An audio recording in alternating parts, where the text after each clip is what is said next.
a drink on me. We drove each other crazy, now we gotta agree. We've been through hell about as tough as it gets. Now it's time to forgive and forget.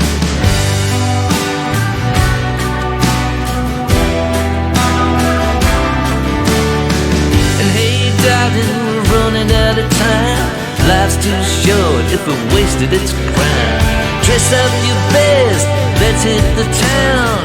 Come on kids, we can't let each other down now.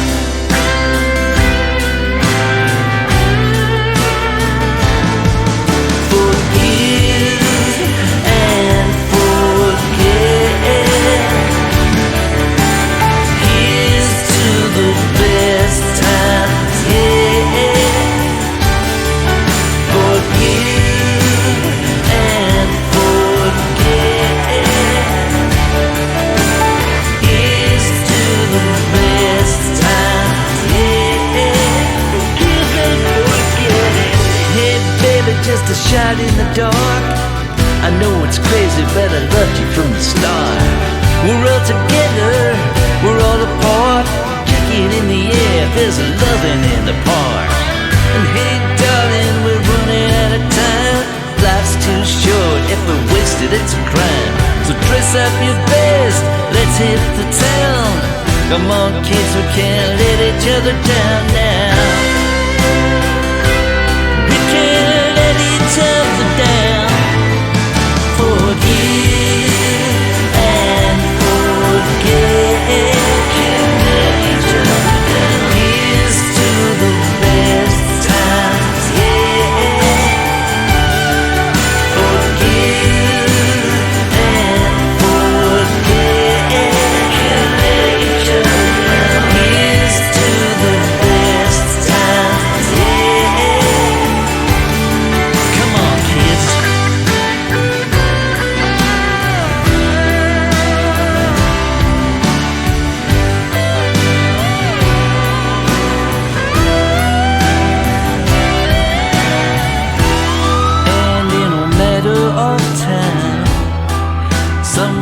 Down the line, just close your eyes and you'll see. You'll be glad that we tried. When our dreams collide, I will be you, you'll be me, and we'll be free. Forgive.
Hey, everybody. Welcome to Big Blend Radio with Nancy and Lisa. You just heard the song Forgive and Forget. I think that's a really good song to play for the end of the year, beginning of the new year. And you may be listening to this at the end of the new year. Who knows? But it's just a really good song. It's from the Medicine Head album, Warriors of Love. And we have John Fiddler, an amazing musician, joining us. And it's a special guest of travel and wine writer Hilarie Larson. We call her the wine queen for many reasons. She's got all these levels of wine sommelier, fanciful certificates, and she knows everything about wine, basically. And her husband, Craig, they like to travel. They love music and they love wine, and we love them.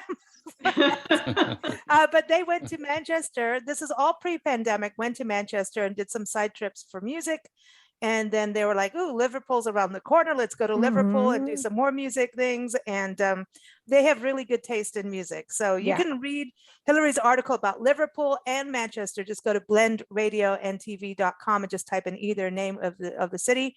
But let's first welcome back the Wine Queen. How are you, Hilarie? I'm doing just dandy. And how are you? I see you're floating in the Albert Docks of Liverpool with the Christmas lights on. Yeah. So we thought we'd put ourselves in the muddy puddle. Yeah. That's what you said, Matt. Liverpool is named after Muddy Puddle? Yes. Yeah. I did not know that. Sounds so romantic, doesn't it? Yeah. Oh, wow. And so, John, welcome to the show. How are you? I'm fine. Thank you very much for inviting me on here. Now, listen, Really good, actually. is that a national guitar sitting there? It's called a Regal.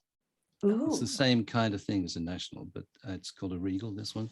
There are lots of different brands of steel-bodied, like National steel guitars. And it's, they're all pretty much the same, but I think the National's probably the one everybody knows about. Yeah. These have been around a long time, so many people use them. Mark Knopfler on Brothers of Arms, I think he used a Regal. Not totally sure, but yeah, they're great. I mean, I thought it was a National again, because I am blonde. No. There's only one thing I'll remember at a time, because it's steel-bodied dobro style guitar. So that's what most people know is a National. Oh, right. So now, like do you perform? kind of Do you perform around Liverpool?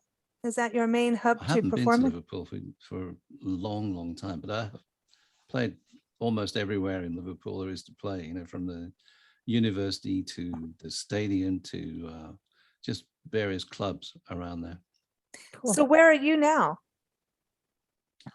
I'm in London right now. Okay. So we're going everywhere. This is cool. Yeah, we're flying. Yeah, we went to see John after we did Manchester and Liverpool, and then we went to Italy, to Campania. And then on our way back, we stopped off in London for a couple of days so we could visit John, because we hadn't seen him in years. And we couldn't go home without stopping by and saying hi. I love this. I mean, music detours. We just did that with friends. We went and did a whole pet sit in Lake Worth just so we could go see our friends, the Cravens. It's an amazing rock band out of South Florida. And we're like, they've been on our show for years. Yeah. And they're playing a show. They got a new album. So much fun. Go. We gotta be there. That's right. So what's the live music scene like now we're still in the pandemic-y weirdness. What's it like, John? What's it like now for England? Right now, because things were like loosening up a little bit. I think they're about to start locking down again. A bit more. So it's difficult, people are trying to get out, and we all need to enjoy ourselves, don't we? After all this period of time, but we've got to be careful, as well.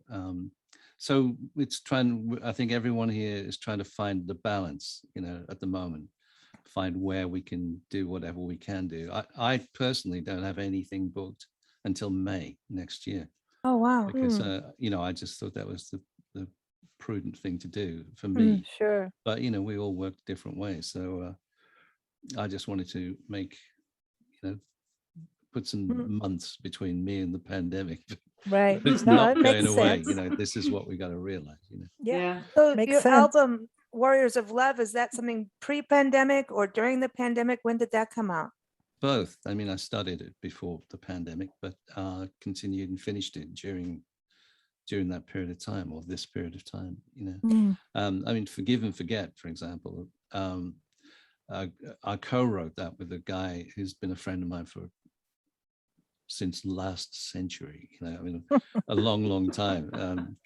So Morgan Fisher, he was in a band called Mott the Hoople, which you may remember Mott the Hoople.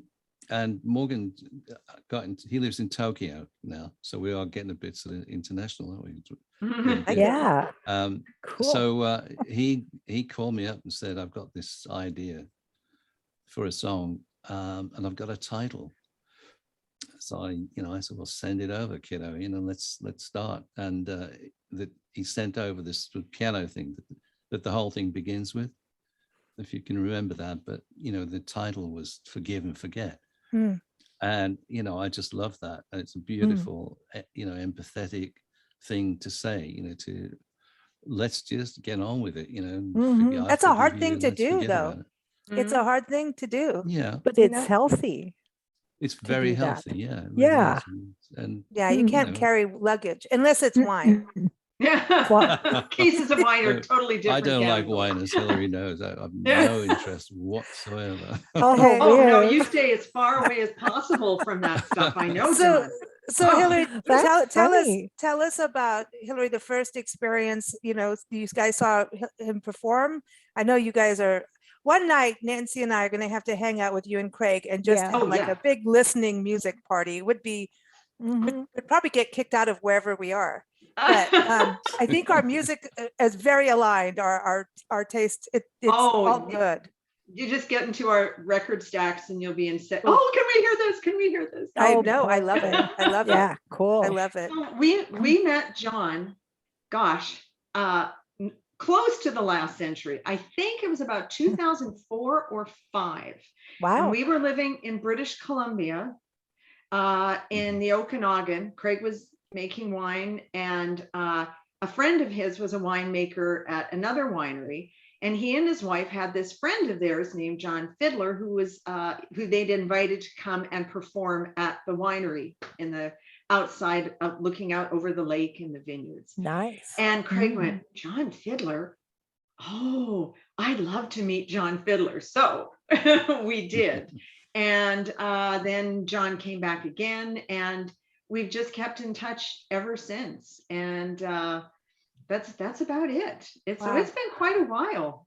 Yeah, that was a 2004, very, 5. very cool meeting, Hilarie. It was Yeah. lovely to meet you guys. This is awesome. And I know because we've been holding on to your stories because of the pandemic, and when music is released, it's been like this all happened. And I mean, how cool that you were there before the big lockdowns all happened, Oh, really, really. And yeah, we got back just in the nick of time, really, because we returned sort of around the 11th of December of 2019. So it had actually probably been going on, and we just none of us were aware of it, because we were in Italy, kind of a hot spot. Good Oh one. gosh. Who brought it to the States, Hilarie? Yeah. Just kidding. I'm just kidding. I'm just teasing you. I'm teasing you. But I think this is, musical travel is a big deal. I mean, even look at Grateful Dead. I mean, people travel for music, and I know we certainly do. Parks, wine, music, they're all so important. And just going to, Liverpool. We lived in England, not far from Liverpool, I don't think, and Southport and Preston. That's not far, right, John? No, That's not Yeah. too far, right? And whenever we said to people we're from there near Liverpool, they'll go, they kind of, the north, Yeah, the But north. but it seems like since we were there in the punk era, kind of towards the end, It was in cool. the early 80s, and it was super cool. It was interesting It was to funny. us. And but to be over there and for you to be over there, Hilarie, and reading your article and seeing everything, it's like it looks like Liverpool has done like a complete renaissance and really dug into its history and really put music at the forefront of its history as well. Yeah, I mean, of course, first thing, if you think music in Liverpool, is the Beatles. Sure. Naturally comes to everybody's mind.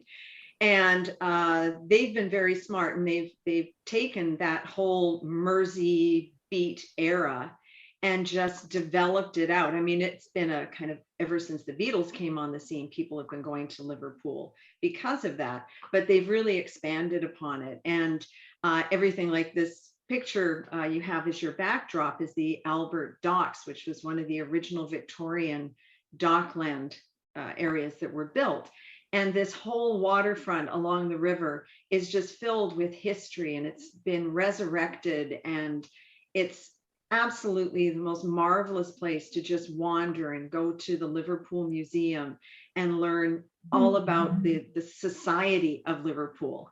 And music seems to be this little thread that just goes through everything, and you hear it everywhere you go, whether it's a busker in the beautiful open air Liverpool One shopping area, which is pretty new. I mean, probably about 10 years old, but everything's all strung together by music. and it's fabulous. But yeah, it's adds to the experiential quotient of your trip, because that's one of the great things about travel. You can go out and buy all kinds of things and get that momentary hit of gratification, but the memories you have from travel and the people you meet and the things you smell and taste and experience stay with you forever.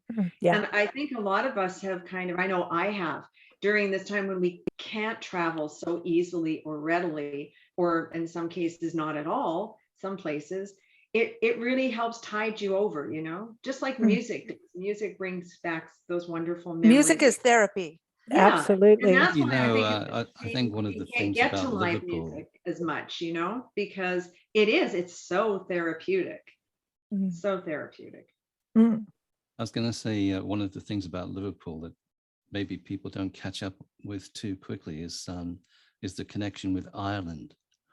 And as you know, Ireland is almost a nation of poets, and everybody has a phrase, and the Liverpudlians are the same. They have great language and use of language. And Lennon, obviously he's Irish descent. It's just a wonderful connection there. Sorry for No, that's it, cool. but it's it kind of is important, I think. Yeah, because they call it what Scouse, right? Is the sort of local term, and it's the way the Liverpudlians speak. It is a mixture of English, and Irish, and Celtic, and I think there's some Norwegian and things in there too. Cool. Of course, because they're in everywhere. Hey, we're part Norwegian too. We got Vikings in our blood. We got Vikings. But the spirit, Irish a lot of them came over to work in the docks, apparently, and that really contributed to their addition to the local culture. Well, it seemed like you also have a lot of Asian population that came in over the years. Oh yes, a lot of Chinese came over as well. And just like they came to San Francisco, they went to Liverpool, and they have a very strong cultural contribution to Liverpool. And there's a really nice little Chinatown area with some apparently good restaurants. We didn't get to any, so that's next turn. You have a lot more to do on your list. We were looking at gosh. how hard you checked all these things off, and then you get there and then realize there's so much more to add on. It takes time. It takes a lot of time to go and see some of the displays, the Beatles and, John Lennon's, I love them all. The Beatles, the whole thing about having favorites, you have to get over it. I think, I don't know. I've had to, because it goes according to what you're listening. And then suddenly you're like, oh, but this, so it's kind of, you get into a George Harrison mode. Yeah, there it is. Exactly. You can't just go this or it is about all of them, and that's what the beauty was. And that's, I think, the beauty of music too. And John, isn't it always about music is made together? Even if you're a songwriter, singer-songwriter, solo, you're still having to work with others to make it happen. Yeah, I mean, the whole point is to communicate. So whether it's communicating within a group of people making the music or communicating with people listening to it, in the end, the point is sharing. It's a sharing experience and an emotional experience. It's very, very cool from all angles, really. Oh, that's cool. Tell us a little bit about Medicine Head, because this is interesting. You it seems that you knew. No, the music. I love the music, and it seems to me that you guys have always had that positive spirit in what you do. A lot of people say about Medicine Head that we kind of ride the years. We're not sort of caught up in, oh, they were from then. The music stays a bit fresher or whatever that may be. I mean, I from the inside, it's difficult to see, from what people see from the outside. But I think one of the reasons why is that neither myself nor the original partner I had in Medicine Head thought of ourselves as musicians. We thought of ourselves, and I still think of myself as a magician, right? I kind of, I make people think that I'm a musician, but really I'm a kind of, I'm a receiver transmitter. I'm a kind of an awareness area. I try to just be tuned in and plugged in and ready to rock, and I don't worry about fashions or anything like that. And I'm more concerned about expressing something that's going to be, usually I want a positive message, like a positive thing. But also, you've got to realize that we're opening our hearts, as creators, we're opening our hearts. And so we're not always in that zone, but that's where I like to be, even if the song might be kind of a little sort of touches on areas that people might want to hear. I want to keep it that way and make it positive. So Medicine Head, and we started in school, basically, school.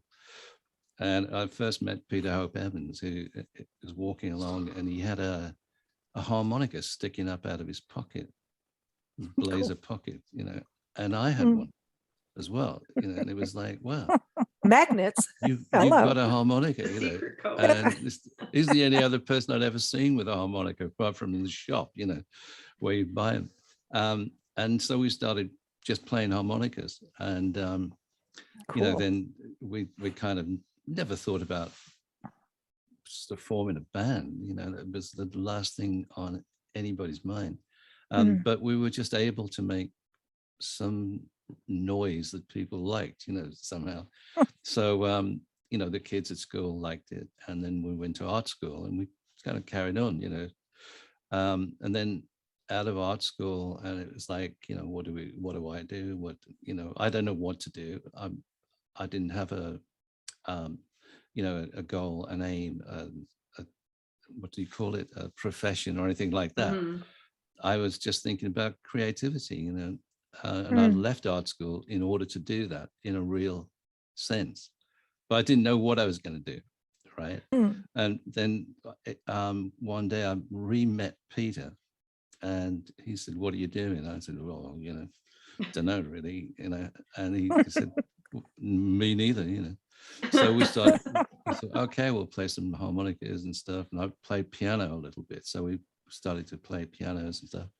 And then it's like people would say to us, "Why don't you go and play?" And I'd say, "Well, how? How do you get to do that?" And a friend of ours kind of corralled us into a car and said, "Right, you're going to go play somewhere." And I don't know how he did it, but we kind of knocked the doors down basically, and just gate crashed a club, got in there and played. Of course, the piano was a pub piano, and it was wrecked, so it was all out of tune. So we realized that we've got to get a guitar. And I didn't play a guitar. Peter didn't play a guitar. He just plays harmonica. And sorry if this is long-winded, but no, this is great. Kind of it's interesting, cool. So somehow we got the money for a guitar. I think we must have, begged it, borrowed it, or whatever. I don't think we stole it, but we drove down to London with this friend of ours who was kind of motivating us, got a guitar. And then I thought, oh God, the last time I had a guitar in my hands, it was a friend of mine's left-handed guitar. And I learned a few chords kind of upside down. Oh my God, I've played, that's not easy. It is not easy doing upside down. I've done that. That's right. So what I had to do was take the songs from the piano to guitar and then turn the guitar the right way around and learn the chords that way. And we had a gig within a couple of weeks. And my fingers were just, oh my God, blisters. No way. I got blisters on my fingers. Honestly, it was crazy. I was just blood everywhere, all over the guitar, the floor. It was just blisters. But that's what you got to go through. You got to go through this stuff. If you're really important, if you're intent on what you're doing, you got to go through the pain barrier, almost for anything. And so that's how we started. We kicked off just gate crashing places and, turning up at clubs. And we did have a break because we knew that this DJ, this English DJ named John Peel, who was Liverpudlian, funny enough. There we go. He connection, Hilarie. Yeah. He was very famous here, and he was playing at this place in the Midlands.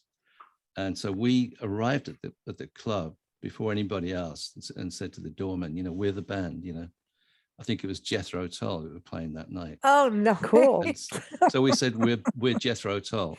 no. And we took it, they said, oh, right, come in, so we took our equipment in there. And of course, eventually Jethro Tull showed up.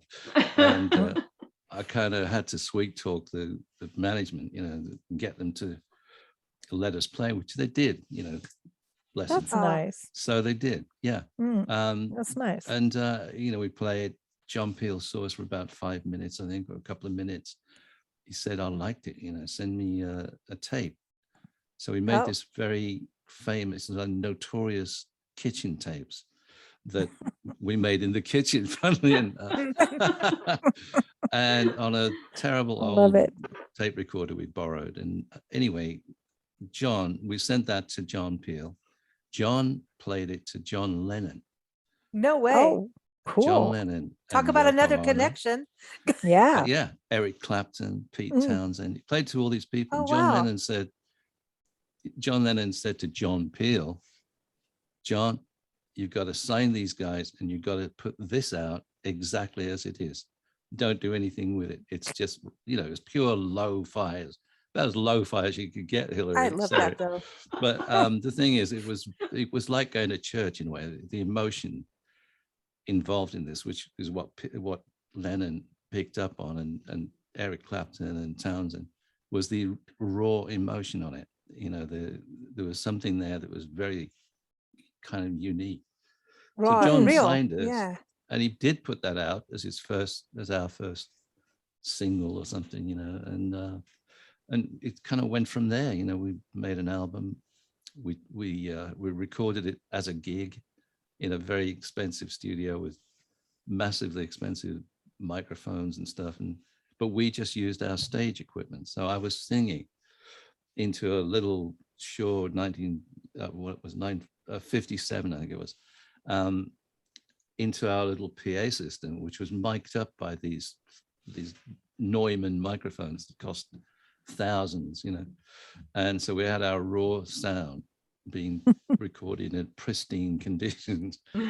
Cool. So it was all done in a couple of hours. It was all recorded, and shortly after that was mixed the same night, done, finished. Wow. And Yeah. off you go. I mean, that's amazing to have a kitchen tape go around to Pete Townsend I and know. Lennon, Yeah. and that to me is that's classic. And I miss the days of audio tape because you could do stuff, and it would, if they started to like stretch and you put them in the freezer and everything, but it would change the sound. You know what I mean? Just a little bit, and I kind of liked it getting all It was stretchy. warmer. It was warmer sound. Yeah. Than now. It's more real. Yeah. Like It was like vinyl, right? Vinyl, and warmer too. there's a warmth versus it's the same as film versus what we're doing digitally now. Yeah. It's all great, but there's some, I don't know, I love that raw sound because I think it's just it when it gets over doctored, then it's the same thing as plastic surgery these days. People like, here, look at my new lips. And it's like, you really don't look real anymore. You know what I mean? There's plastic surgery because you need it from an accident or something, but then here it comes. That is not your cheekbones. How come you can't move your face? They keep showing pictures of Wayne Newton, and I'm like, stop it. Yeah, right. Stop it. Well, now that's no connection to Liverpool. Liverpool's cool. No, but it's like you look at it and like, that's not even a person. That's not. Well, that's what I feel sometimes. The way I really just want to hear a good song, and your music is amazing. And I love the name Medicine Head. To me, that is one of the best band names you can ever have. That is. How did that come out? Cool. Well, kind of quite literally, really. I believe in the healing power of music. I really do. And we had several other names. One was called The Mission. I think that was the first name we came up with, The Mission, which was kind of okay, but it was a bit sort of heavy, I thought. Then we had a really cool one called Dr. Feelgood and the Blue Telephone. No, the blue telephone. It had to be the blue telephone. Call me, baby, and all this stuff. And then I had a a moment, eureka moment, and Medicine Head came into my mind. And it literally was because, we all go through times when we're wondering why are we here, what we're going to do, and you can get a little anxious about it or whatever. And I think I was at the time a little in those areas, and I realized that this music was literally medicine for my head and my heart, and so Medicine Head. And as soon as it came out, it was like, wow, that's it. I want to make sure everyone knows your website too. I was on it, medicinehead.rocks, and yeah, you go on there. .co.uk. I like No, .rocks. just That's dot cool. rocks. It does That's rock. cool. And Yeah. Living Room Records, I love that. But it looks like you're also working with other musicians. Yeah, I've That's got on the album there are a few people, like a guy named Diesel Martin, Diesel, D-Z-A-L Martin, a great guitar player. I've worked with him for years. I in the 80s, I was in a band called Box of Frogs, which was basically the Yardbirds.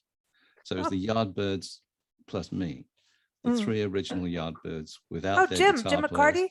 He was just on our show. Yeah. Oh, was he? just on. All Yeah, right, just okay. a few days ago. Yeah. Yeah, I love Jim. He's sweet and spiritual. Oh, spiritual. He is, yeah. Well, I mean, I knew them because Keith Relf produced the very first hit record that we had. Keith was the singer in the Yardbirds, and I became very close to Keith and his family, and etc.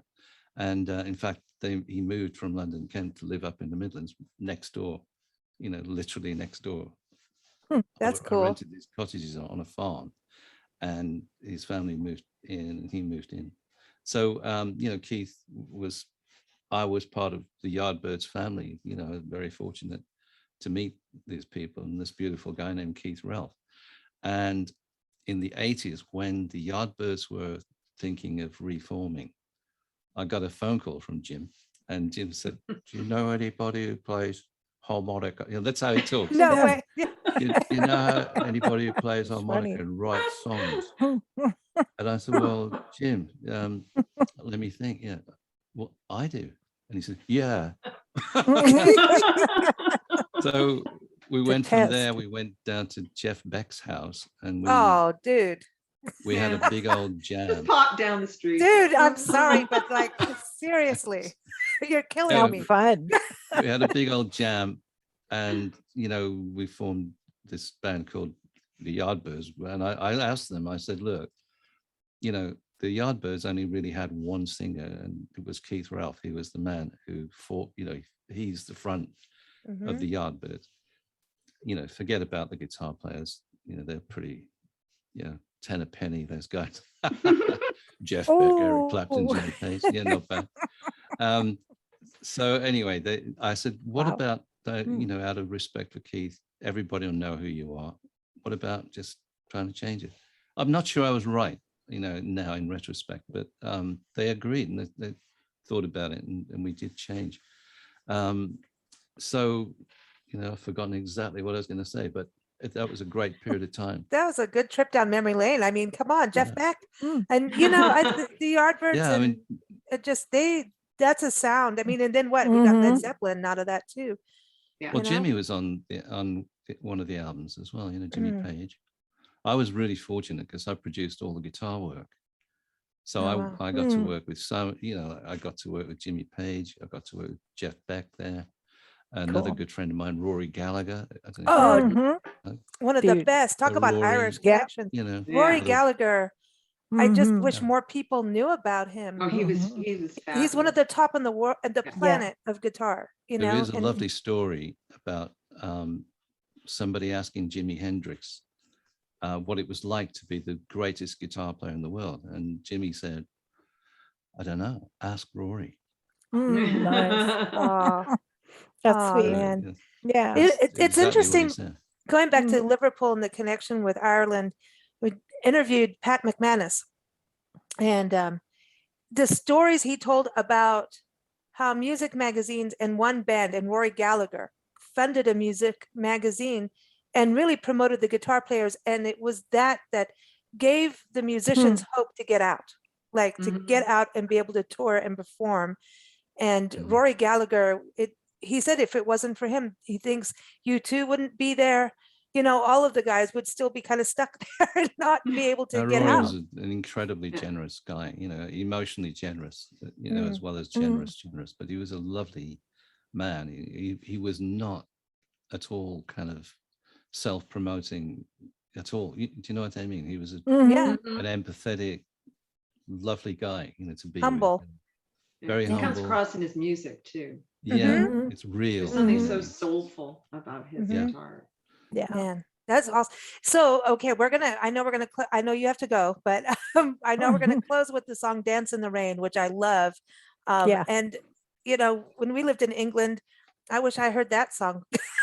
I think Well, there is enough I would rain have to done more dance of in. that because the rain was a lot there. And You would have done a lot of dancing. do you think England's music scene and the musicians, because it's always interesting to us about how musicians have to go to England from the States, have to go to England and tour Europe Exactly.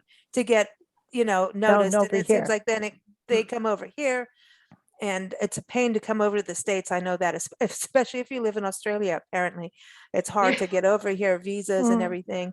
Right. And now I know it's different with the whole Brexit. I don't know, everything. It's just difficult. Yeah. But do you It think is. the weather of the rain, when it is rain, when it's a beautiful day, England is sparkling? I mean, daffodils and just the flowers and the birds. And I love England. It's Yeah. beautiful. And It the is rain makes beautiful beauty. when the sun But shines. when it's raining, do you think, because I think of Seattle being, you know, the Pacific Right. Northwest of the like that. States created a bunch of musicians to have that, you have to have something to lift the spirit when it's raining a lot, you know. Well, And I'm not Manchester knocking the is rain. the rain capital of the UK, apparently. Manchester. Yeah. Really? That's our Wow. rain capital. Yeah. Wow. But I lived in Arizona for 20 years. And that, Oh, wow. that wow, suits cool. me. Where were you I in Arizona? I We like lived that in there kind of too. one. Yeah. Scottsdale. Yeah. Oh, we were in Tucson. Yeah. In you lived in- Tempe. I lived in yeah. Tempe for a while. Yeah. Oh, wow. Yeah. Around the corner from Nice. Alice Cooper. That's right. Yeah. In fact, I was coming back from America, landed in Heathrow, and my daughter came to meet me, and another friend of mine, and we're just standing talking. You know, they'd met up with me, and I was sort of facing this way, and I could see their faces going, you know, like, what's going on, you know? And there's this guy eventually came up to us. He'd run across the you know, the area and bashed me on the shoulder. John. I turned around, it was Alice, dear Vincent. So, you know, yeah, it's I loved Scottsdale and the We whole have to get you back. Arizona trip. I love, Yeah. you know, the desert is just beautiful. Yeah. Oh, man. And I think part of that is through Keith, because Keith Ralph was a great believer in the desert. I mean, he was chronic asthma sufferer. Oh, yeah, it Oh, helps. yeah. Yeah. Yeah, he said, you know, he just used to go out into the desert, take a space blanket and just, you know, commune. Clear his lungs.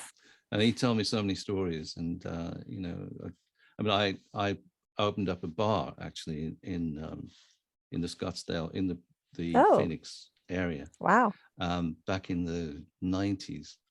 And it was right near the Pima Reservation. And at the time I had an album out called Return of the Buffalo. That's a great album. Which I really believe in. You know, if we could all just and you know take on board what that means. It means a lot of self-sufficiency. You know, the return of the buffalo. Nothing was wasted, kind of thing. You know, it's very sacred. Right. That kind of area. So we had so many conversations with the natives, the Native American Indians, who I love. When partly, you know, all of my life, I know where I got the name Medicine Head from. Yeah. It's from there, you know, The it just buffalo. also connected about some other things that I was going through. So, you know, it all kind of works. Everything works together for me. It's kind of, you know, It's all you connected, can you pull know. something from over here that works Yeah. really good with something here. you He's know. a witch doctor. Yeah, that's yeah. right. And The that witch goes back to- doctor. He's the Which medicine doctor is he? man. That goes He's a back to witch John doctor. when John, you said about it being sort of this conduit, but you don't Yeah, think of he's a yourself witch as a doctor. musician in the Mhm. classic sense, but more like a Yeah. conduit for Mhm. the Yeah. music you and need the that. stories. And You Mhm. absolutely need that, or music doesn't get out the way it's supposed to get Yeah. out. Yeah. You have to have the conduit. Absolutely. He's a witch doctor. Yeah. Well, Mhm. but it is music, and it because Call me everything Dr. is John. connected. Okay. Yeah. That's why we're the blend. It's not just Mhm. about wine, but it but it is the blend. It's Oh, everything is shucks. connected. Yeah. Because I look, know. you're talking about the history of Liverpool, and I think music is part of what put it out. It, I think it, I think part of that renaissance, a huge part of it, is what happened with music to set that stage. Yeah. You know, And I think people where there's people who work really hard all day, they Mhm. love their music because it course. does, it lifts your Oh, spirits. yeah. It brings back your humanity and your connection to others. Whereas maybe laboring on a dock to earn enough money, to get by doesn't bring you that same satisfaction. I think they should name grape varieties after musicians. Mhm. Wouldn't that be cool? When, Well, I met, when we I- have I our met own the, vineyard. I met the Doobie brothers, a couple of the Oh, the Doobie Doobie brothers, Brothers. and their manager. They do have a vineyard, don't they? They have a Oh. winery, I believe. Huh. think Yeah, they I didn't think there's name a lot of musicians who Yeah. have private labels, like Mhm. See, John Boss Bon Skaggs Jovi as well, does. Hillary. Mm. Boss Skaggs, I think, has got his own. Yeah, Oh, Well, it's him? like Van Boss Skaggs? Halen has his Yeah. Cabo Wabo, and yeah, William. No, it's Ron White, the comedian, has a tequila thing now too. yeah. yeah. Well, You know, well, I know. Is it Jimmy Buffett who's got the Jimmy? Oh, he's got everything. Yeah. Jimmy Buffett owns What does anything tequila do? tropical. Yeah, He's got probably has. Yeah. t-shirt company. He's a smart businessman. Jimmy Buffett. I Mhm. mean, Warren Buffett's his brother. He's a smart Do you really? businessman. I didn't know that. Yeah. No, I didn't know Okay. that either. See, you learn things when you watch. Wonderful, isn't it? It just, it's all connected, like you're saying. But Mhm. and I love that you were in the desert. And I just want to say there's something very spiritually magical about the desert and Mhm. in all seasons. And when we lived in Tucson, we said we had 5 seasons because of the monsoon rain. Right. Yeah. And it just brought this energy, and it made that humble feeling, that humility that nature brings to you. Mother Nature always lets you know, remember this. Yeah. I'm I going tell you, to. I'll never forget my Yeah. first monsoon. Yeah. Some friends of Hillary and Craig's, Tom and Tari DeBello. Yeah. I was staying at their house, and Tom was on both of it. I think we were all in the pool, in this little swimming pool, and it was dark. And Tom sort of turned round, and he, like the wise owl or something, and he said, "Monsoon's coming in." And I thought, what a joke, what does he mean, the monsoon? And I said, "Don't be silly," something like that. And he said, "Look, Jonathan, just look over there." And we were looking for miles, which is what I love about the desert, in Arizona. You can see from literally, Pete Townsend couldn't have said any better. You can see for miles. And there it was. I could see that this month, I could see all of this activity coming to us, Yeah. and there it was, and very quickly. Kind of scary. boom. Yeah. And you can't stop huge. it. Well, No. no, I told a And friend. it goes faster than you think. Remember Yeah. Paul? Yeah. Boston Paul. He's got a whole other name that we won't say on the show, but Yeah, we can't. he flew into I don't know, but we picked him up, and we were living outside Joshua Tree National Park at 29 Palms area, and we're going to Vegas. Yeah. And I said to him, we need to get in the car and go to Vegas now. He goes, no, I want to do this over here. He was just We're like, getting no. happy. Let's just say it that way. Paul was happy. And I said, we've got to go now. And he goes, look, there's a beautiful blue sky. There's no monsoon. I said, there's Right. a monsoon coming. It's coming. No. Him and Nancy start chit chat. And I'm like, get in the car. We get in the car, and literally the desert became an ocean. It was and like an this ocean. wave going across the desert plains, literally. Yeah. It was And great. hauled, and he just like, oh my God. Yeah. And it's pouring rain, and it's He's moving. all like, And does this car have a rudder? Does it I have know, fins? he's like, how are we going to do this? And I even Well, bought that's him that. it. Yeah. The windshield got cracked going because we're doing this like the back roads going to Vegas are like through Nipton and all Oh of yeah, that. they're like dipped Yeah. up into, Yeah, they it's are like- riding a wave. Exactly. Yeah. And so So it was boom, the windshield fun. cracks, and he's like, oh my God, I'll never not second guess you again. But it was like, yeah, you know, Mother Nature, when she wants to do it, she will. But yeah, perfect. We're going to have to play Dance in the Rain because it's a beautiful song. Thank you for joining us. Thank you and very much. I wish it was longer, but our time is so. We finally, how many times did it take for us to get Third this time's the charm. We That's did right. it. Yeah. Yeah. Did it. Yeah. Thank you so much. I want everyone to know that Hilarie's article, she gives you all the top spots to go that her and Craig went to in Liverpool. So it's up on blendradio.tv.com now. Just type in Liverpool and also check out Manchester. And you got to hear our interview with Starlight and Campbell that when they went on a cool tour. And everyone keep up with John. Go to medicinehead.rocks. And of course, keep up with us at bigblendradio.com. And here it is, some music. Thank you so much, everyone. Thanks, guys. Thank you, everyone. Thank you. Good. Thank you.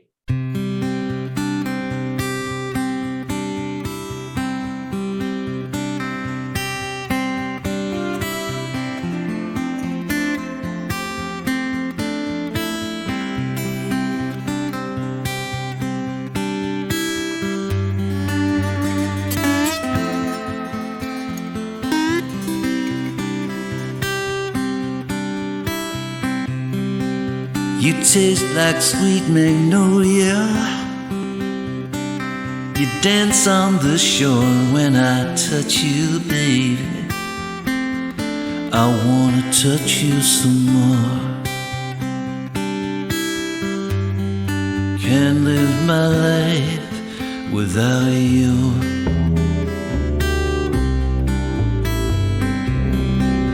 And babe, I wanna hold you. My sweet, sweet love, smile for me. I can't get enough. Can't live my life without you.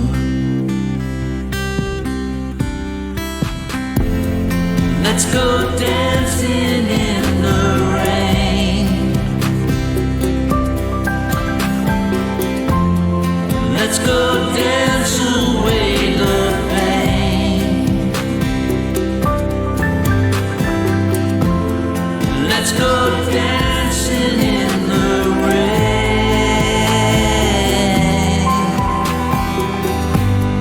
Wash us free to love again.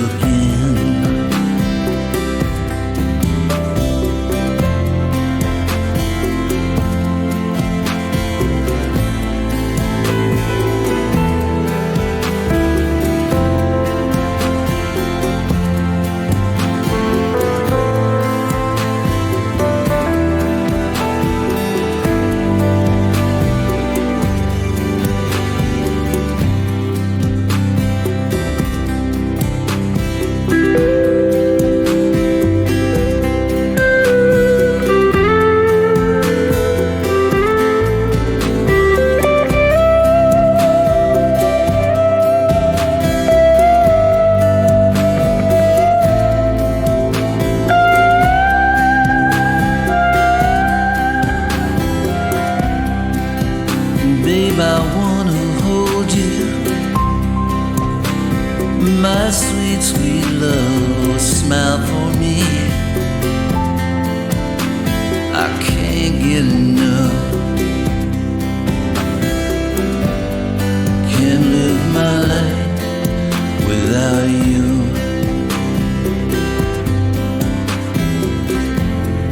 Let's go dancing in the rain. Let's go dance away the pain.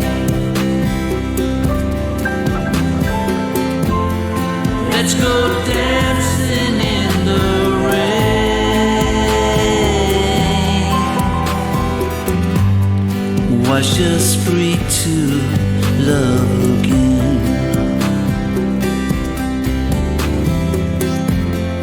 Let's go dancing in the rain. I love you. Let's go dance away the pain.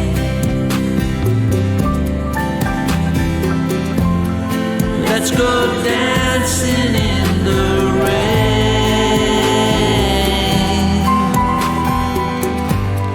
Wash us free to love again.